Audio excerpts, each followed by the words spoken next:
Anyway, enough of that silliness. So we took Runick, Ryzeal again, a little bit revised since the previous list, and that was only a week ago. So we've learned a lot in that time.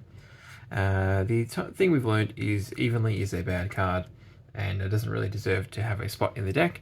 It did sit in my side deck, which is why we're not even going to look at the side deck today. We're just going to cover the main and extra. I got first place at a locals earlier this week. And so I'm going to use some of those hands as an example for how this deck plays, and hopefully it comes together in 25 minutes or less in a coherent and not so expletive style. Let's get rid of these first and go through the cards. We have made a few changes. 3 ice, obvious. 3 X, obvious. There are Fiendsmith builds playing less than maximum amount of these cards, which I disagree with. I don't think this deck is anywhere near consistent enough to do that just yet. We might see changes when Suda and the Mitsurugi cards come out, particularly with how easily this deck has follow-up with Twins of the Eclipse. But for now, I want to be able to draw these cards as early and as frequently as possible. Again, with that mentality, free sword.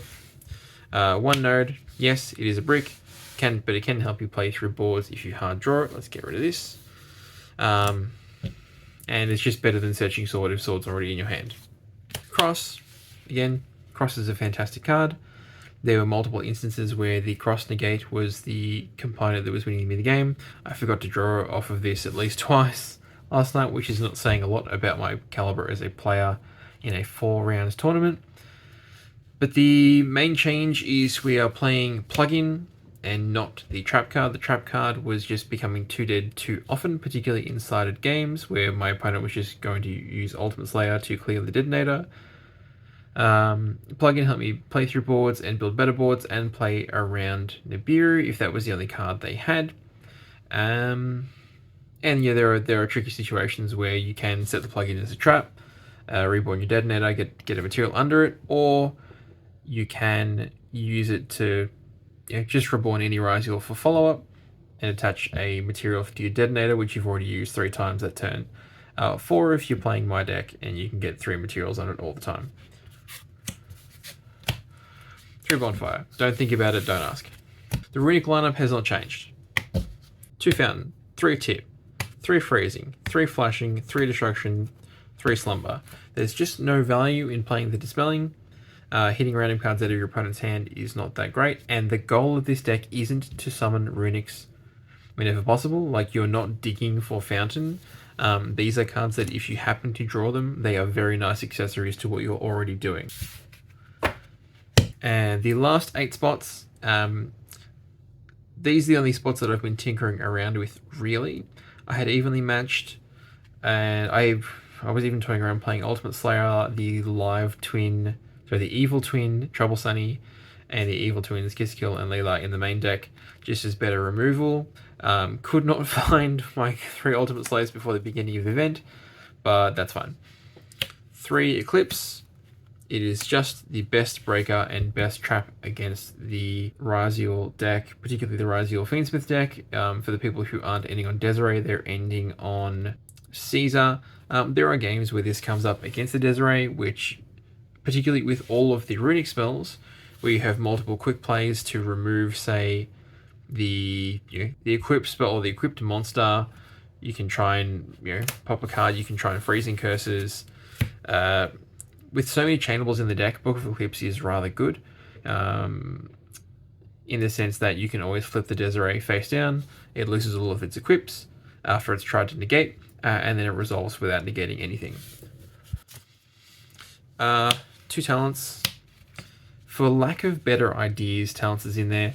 What I wanted to happen was that in the Ryzeal mirror, I have a way to take my opponent's detonator and clear it. This deck struggles a lot with being able to clear the bodies on your opponent's board. Realistically, if my opponent's summoned a detonator and they never use its effect, I would constantly be having to skip my battle phases, and then they could just punch down on my monsters. you do need a way to Talents Away Detonator to force out that interaction. I think Talents is a great way to do it. Only hand traps I'm playing, 1 Magnavoot and 2 Drillsworm. The Fiendsmith engine is too big of a problem to ignore. I'm not playing, 1-for-1 trade hand traps like Ash Blossom, Effect Veiler, Imperm. The only cards I could justify playing were the Bestials, because they do have greater advantage plays than if you just traded an Ash for a Requiem, for example. Overall, 40 cards, the deck, I think, performed very well. I think the only thing wrong with the deck was that I was piloting it, but we'll fix that with experience in the coming weeks.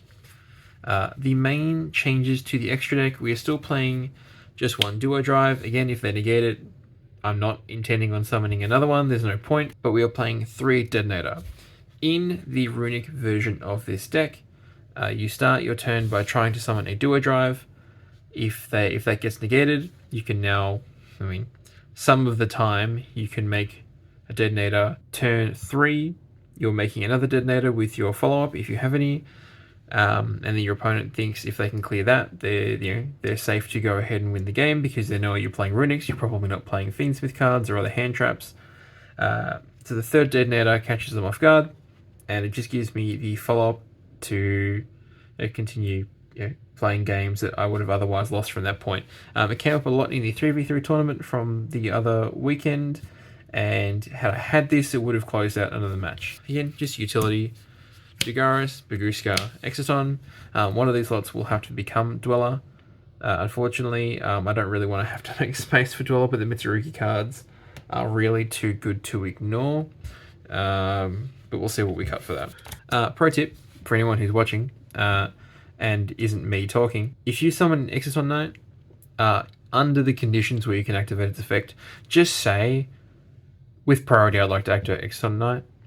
Too many times this card can get dropleted before you have a chance to activate its effect, and all of a sudden your opponent now does not have a card advantage over you. Nothing worse than making this card, not being able to use its effect, and then realizing that you don't play any Fiendsmith cards in your deck. So just be careful with that card. Always activate it on summon. Typhon comes up occasionally. Hard in this deck because the best play with Typhon is to just slap a Typhon over something, bounce the Detonator, and swing over the other monster. So you have to do this without using a Runick, but sometimes it can come up. Zeus doesn't come... This card under there. Zeus doesn't come up.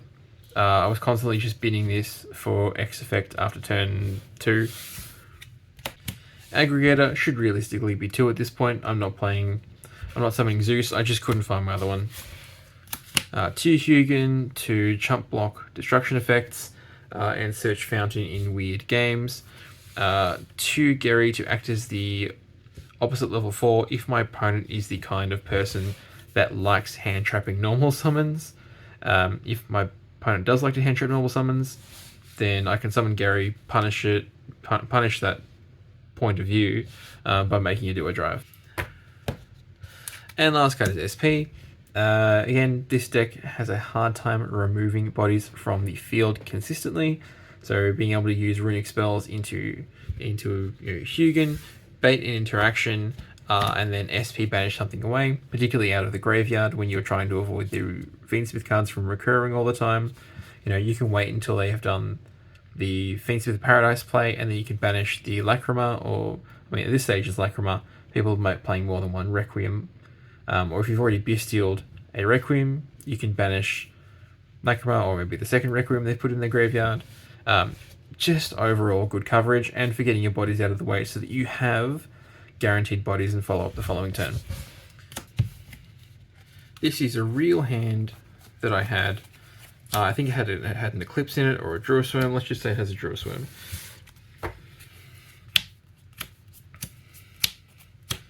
Right, Ice, 2 Runicks, Sword, Drillsworm. So, Ice, get effect, special X, preserving our search for X to grab Node. Now there's nothing. Now Sword's going to search us either an X or an Ice, which is another summon from hand. It will probably search us an X because in terms of value, it's much better. Obviously, we're turning this into a Duo Drive. Now, at this stage, if the duo drive is negated by something other than Imperm, or by Imperm or Veiler or Ash Blossom, that is perfectly fine because we still have Sword and Node. But the cool thing in this position is, again, we haven't used our effect. Let's push this up. We have not yet used our effect to summon from hand. We're not locked to the extra deck. So now what we can do is we can activate Destruction if this gets negated. Summoning Hugin. Hugin effect will discard the last card in our hand. Or you can discard, a superfluous Ryzeal card that you don't need. It doesn't need to be Druisworm. Searching Fountain, because you're not getting access to Cross this game, or this turn, you can then turn these two into SP. Now, this is your pseudo way of playing around Nibiru, because SP will obviously always return to the field. Now, if they do Nibiru you, it's in your best interest to get the SP out of the way, so that you have space to summon a Runick with Slumber, or whichever Runick you happen to have. If it's Tip, honestly, that's the god hand for you. But at this stage, you can go, if it's Slumber specifically, you can Slumber your Little Knight, or if it's interruption like Destruction, Freezing Curses, or Flashing Fire, you can hold those for the following turn.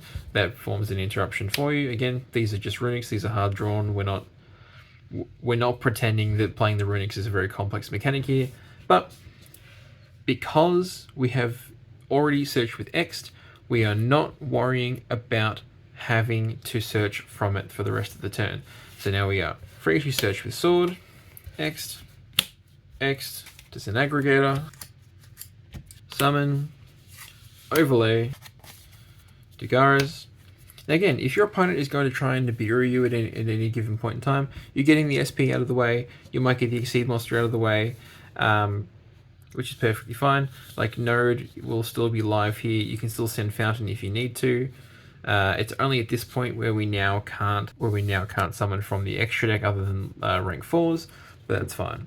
So obviously get your draws, don't care, just discard, special Node send, revive Ext, whatever you have in graveyard. At that point, if they don't get Bestial you, make a point of just targeting fires in case you are worried about a Bestial this late in the turn, and then you just go ahead and make your Detonator in defense position, put your Aggregator underneath, and now during the following turn you have Runick for interruption. Fountain will draw, whoops, that's been off the board. Fountain will draw 2 cards. Your Detonator has 3 pops and a pseudo negate, and then SP can banish cards from the field. Anyway, boys, I'll talk to you later on.